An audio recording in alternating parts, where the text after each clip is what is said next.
Bonjour à chacun et à chacune, très heureux de vous retrouver aujourd'hui. Aujourd'hui, je voudrais vous poser cette question, avez-vous reçu le Saint-Esprit?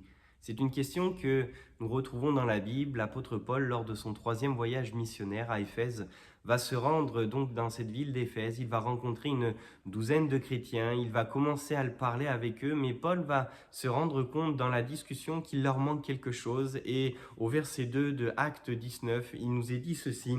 Paul va poser cette question, il va leur dire « Avez-vous reçu le Saint-Esprit quand vous avez cru ?»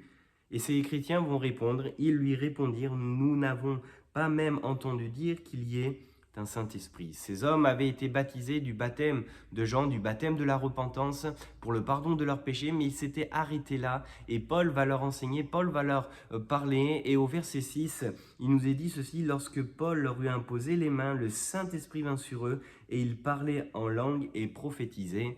Amen, quelque chose de merveilleux. Il va y avoir une nouvelle dimension pour eux. Et je voudrais nous le rappeler, nous sommes dans ce jour de Pentecôte, lundi de Pentecôte, et nous voulons nous rappeler que le Saint-Esprit n'est pas réservé juste à un groupe de personnes, mais que le Saint-Esprit est pour chacun. C'est un don que l'on peut recevoir gratuitement pour chacun. L'apôtre Pierre pourra même reprendre cette prophétie de Joël où il dira ceci, après cela je répandrai mon esprit sur toute chair, et c'est ce qu'il veut faire aussi pour chacun d'entre nous. Nous avons besoin de la puissance d'en haut. Ce n'est pas quelque chose d'optionnel ni de facultatif, mais c'est quelque chose qui doit animer notre vie et c'est ce qui va permettre de faire la différence. Sans l'œuvre du Saint-Esprit, il sera difficile d'aller plus loin avec le Seigneur. Jésus lui-même le dira, vous recevrez une puissance, le Saint-Esprit sur vous, et vous serez mes témoins à Jérusalem, en Judée, en Samarie et jusqu'aux extrémités de la terre. Et je voudrais vraiment prier